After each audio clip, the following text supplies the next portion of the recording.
welcome back to Cruising as Crew. So today I am here with Gemma, the lovely Gemma, and we are going to talk about her job on board, which is... I am the props mistress for the manor. How sexy does that sound? That sounds fantastic. It is, and it's a fantastic job. It's really fun. You love it? Yeah, I absolutely love it. So can you tell us what a props mistress is? So basically for all the shows that are on board, if they have anything that is required for them to hold, or if anything needs to happen behind the scenes during a show, then that's me. So everything we've got from doing Never Sleep Alone. I've got all of the flogging, the chains, the whips. Like it's fun putting all of that stuff out. Yeah. And then for one of the other shows, it's more things like a giant fake milkshake and which stuff like one's that for? That's for Ship Show. Oh, I don't think I've seen that one. Yeah, so that's the comedy variety show thing that happens also in the manor. So yeah, so they've got like a giant milkshake, and we've got mops and all of this kind of stuff. Oh so, my god! Yeah, so that's what I do. Wow. Yeah, I'm basically there to support them with everything else. So how long have you worked on ships for? So I started in 2004. Okay. So like forever, ever and ever ago. Like before internet was a thing on cruise ships, I was doing cruise ships, started like very fresh out of university. Right. So had never worked on ships, didn't know anything about ship life, which I now know a lot about ship life. So I did that, and I took a break for 2 years, kind of 2009, 2010, and then the company I was working for phoned me up in 2011, and they were like, "Hey, could you come back?" And I was like, okay. "Yeah, okay." So I went back, and I've been with the ships ever since 2011. Right, okay. Yeah, but I finished with that company in 2019. Right. And then almost immediately 2 months off, and then I was with Virgin. Oh, right, yeah, okay. Exactly. 2020. Yeah. The infamous year. The infamous year. So what company did you work for before Virgin? I was with Disney. Disney Cruise Line, so very different from Virgin. Yeah, I was going to say, how did you get away with the pink hair on Disney? Didn't. So this is a definite rebellion against Disney.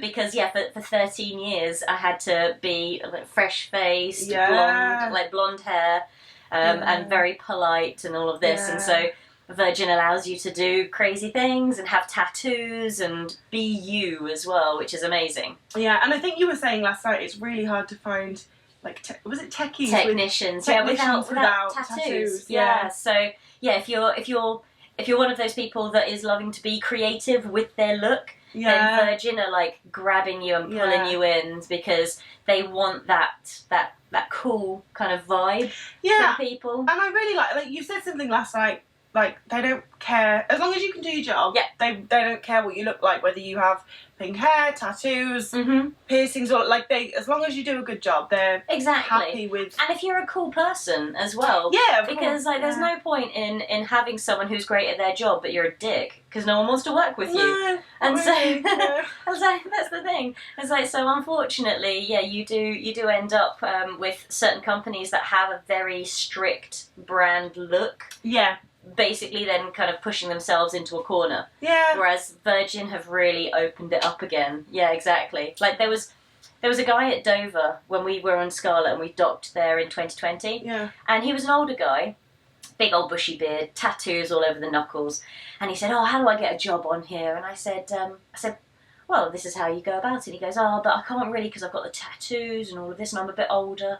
I was like, "To be honest, mate, you would be amazing in somewhere like the Loose Cannon, like the where you're meant to be like an old craggy sea dog. You know, you'd be perfect." Yeah. And he was like, "Oh, I never even thought that I could work on a ship because of how I look." Yeah, exactly. Oh, amazing.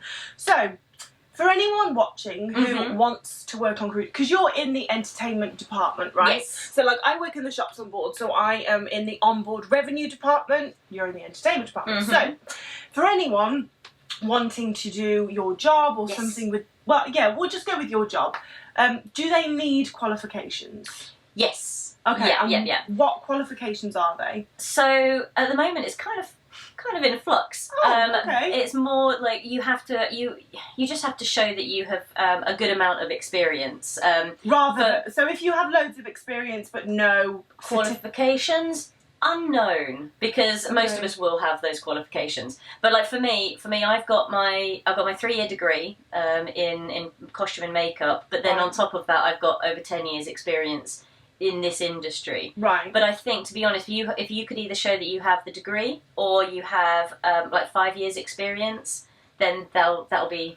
Okay, but what would the ideal degree be in? Oh, like if you're specialising in something specific like sound or lighting or things like that. So mine's a bit more of a weird one because, you know, I just have to show that I'm creative and they're like, okay, great. Yeah.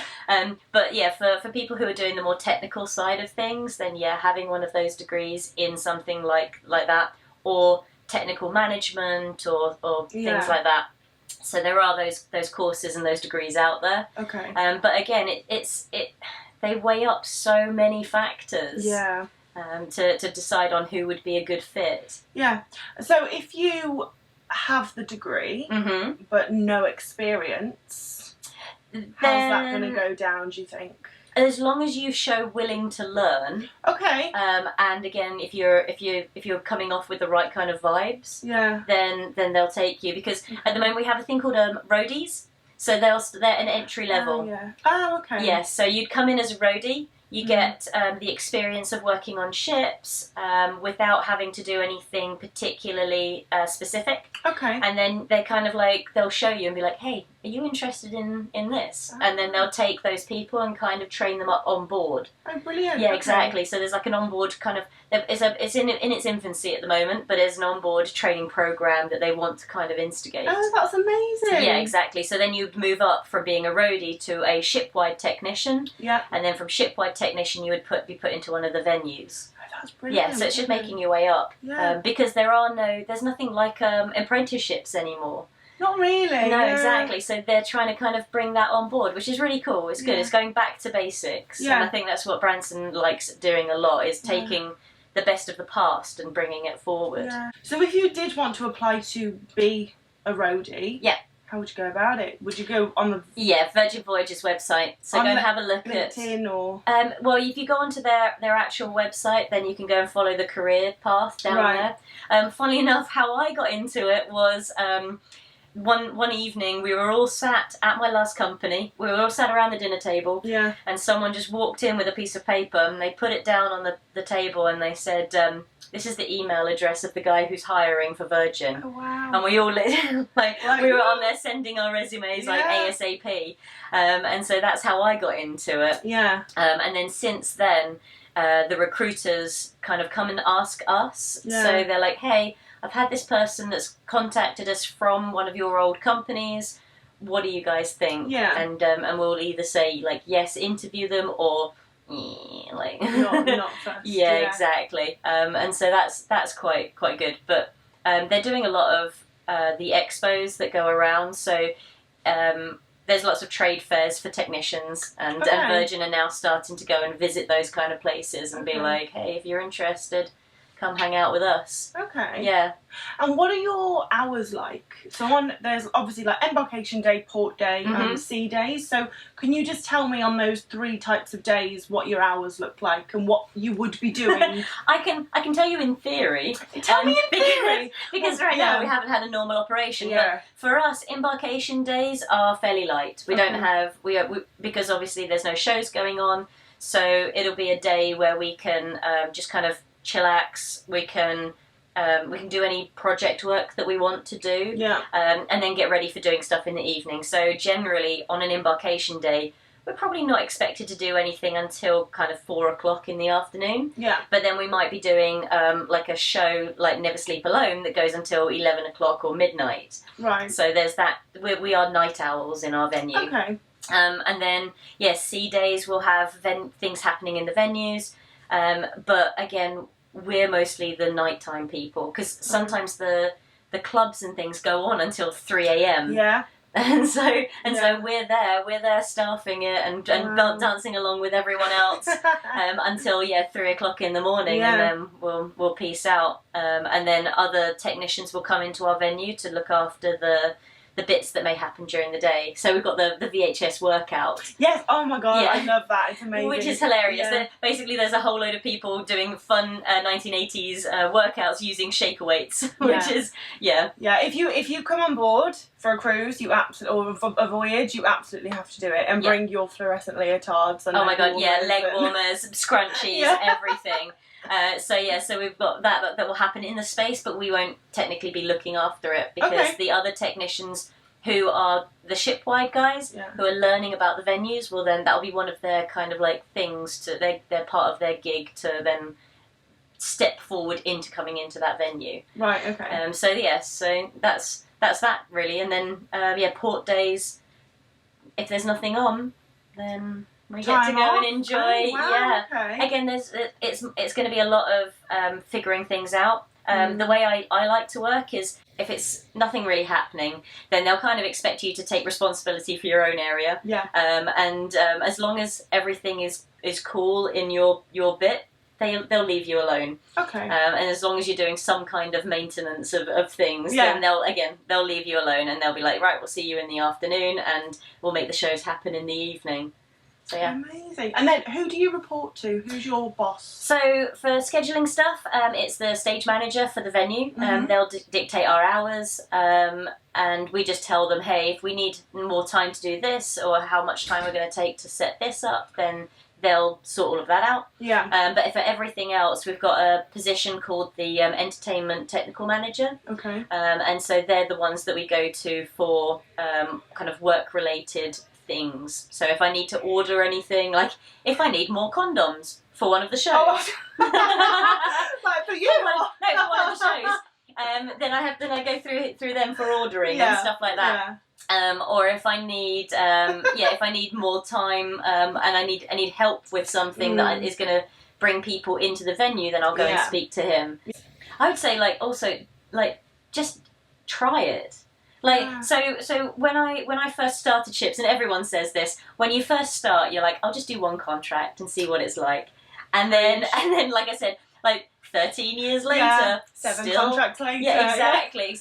Because it's a really addictive way of living. You earn a ton of money, right, during this period of time. Yeah. And then you go on vacation, and for us, as long as you haven't done something really stupid, you're guaranteed to come back after that break. Yeah. So we'll do kind of 5 months on, 2 months off each time. Yeah. And so you can go home and blow all that money you've just made on amazing vacations. Yeah. Because you know that in 6 weeks' time you're going to be earning that all again. Yeah. And for me, my first 3 vacations that I had, I blew everything. I was going snowboarding in.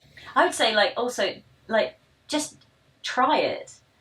So when I first started ships, and everyone says this, when you first start, you're like, I'll just do one contract and see what it's like.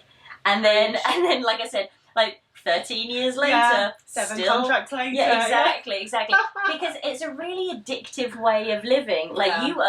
You earn a ton of money, right, during this period of time. Yeah. And then you go on vacation, and for us, as long as you haven't done something really stupid, you're guaranteed to come back after that break. Yeah. So we'll do kind of 5 months on, 2 months off each time. Yeah. And so you can go home and blow all that money you've just made on amazing vacations. Yeah. Because you know that in 6 weeks' time you're going to be earning that all again. Yeah. And for me, my first 3 vacations that I had, I blew everything. I was going snowboarding in Canada. I was going to Egypt and going and staying in 5-star hotels and things like this.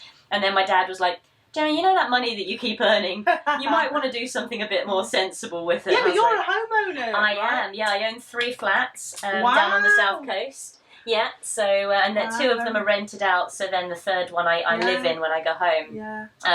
And so those are the kind of things I genuinely love doing what I do, and the lifestyle itself is really, really good. And like I said, even if you come and do just one contract, you may hate it, But you'll never know unless you try it, because you may actually really love it. And some of the people you meet as well are just amazing. And you'll meet them from all around the world.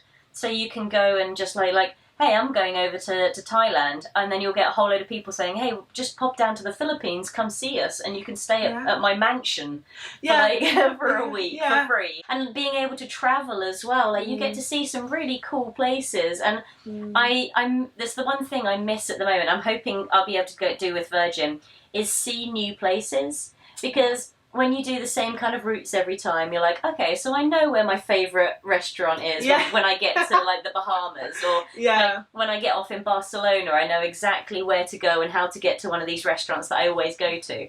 And so hopefully I'm really looking forward to going to Athens, because I've never done there before, and be like, oh cool, this is a new port for me, like really exciting. And Ibiza as well. Yeah, oh my god, I've never been, it'll be amazing. Exactly. But we were just saying, actually, it's because at the moment there's no we got shore leave yesterday, but up until then it's been no shore leave, and we just think it's been really hard, because us having worked on ships for so long, we're used to it being a certain way where we know how great it can be. You have time off so you can get off and explore these new places, and at the moment it's like work, cabin, mess, and that's it.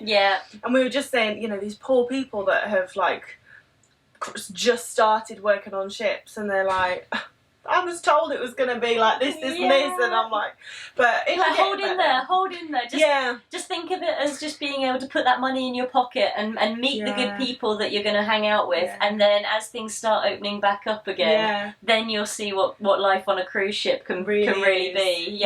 And it can be incredible. And also, going back to the money things, like, for the UK anyway, it's if you're out of the country for 6 months or more, I think it's tax-free money. Like, you don't have to pay tax. Obviously you don't pay rent, you don't pay for food, so it's an amazing opportunity to save money and buy free flats. Exactly. Or buy nice cars, however people want to do things. Spend their money. Exactly. But I definitely recommend it. Like, for people who you hear about it at the moment, where it's like, I can't afford to put a deposit down on a flat and all of this. It's like, come do cruise ships. Like, it's an untapped resource. Come see us. It honestly is. Come work at sea. It's amazing.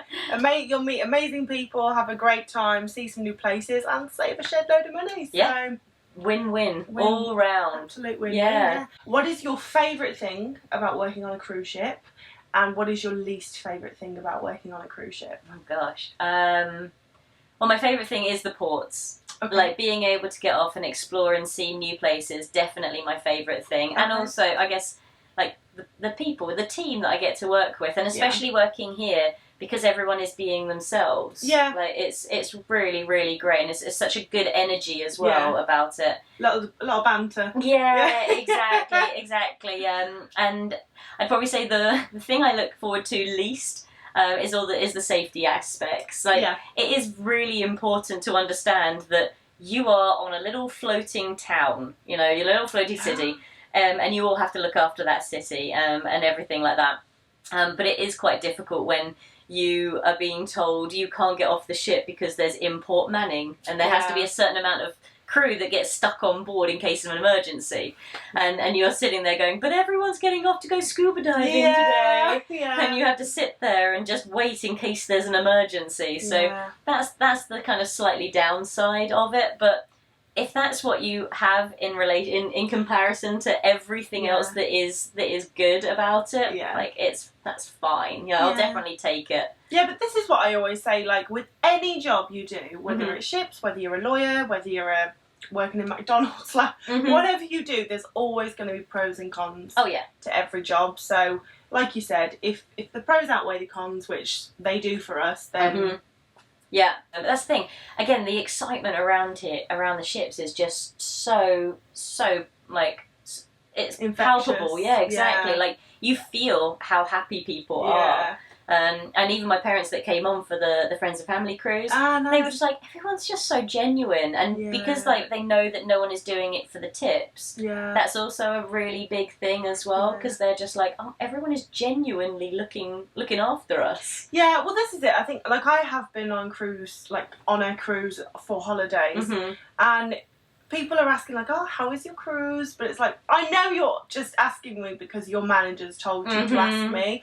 Whereas, yeah, I think it's really nice on here that if a crew member asks you how's your day or what's going on, yeah, like they're no one genuinely asking. Yeah, because no one tells crew on here to, you know, you need to ask this, you need to say this. So if someone's asking you, they genuinely give a shit. They genuinely want to know, and you can feel that a mile off. So yeah, that's the thing. Yeah, nothing feels fake here, which is really nice. Yeah. So yeah, and even me, I hate public facing stuff. Yeah. But I'll find myself being pulled into like the Untitled dance party, and I'll be there like doing all the moves and dancing away just to kind of get the vibe going with the sailors who might not want to really be the first one on the dance floor. Exactly. It's like, I'll make a fool of myself if that's what it takes, you know. I'll do the wobble, and then they can learn from me, you know. Yeah. But yeah, no, love it. Love it. Yeah. Amazing. Well, thank you so much for answering those questions. More than welcome. Thoroughly enjoyed it. And I hope you have enjoyed it too, guys. And if you have any questions, please leave them down in the comments,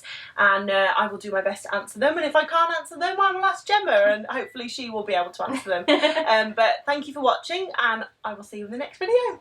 Bye.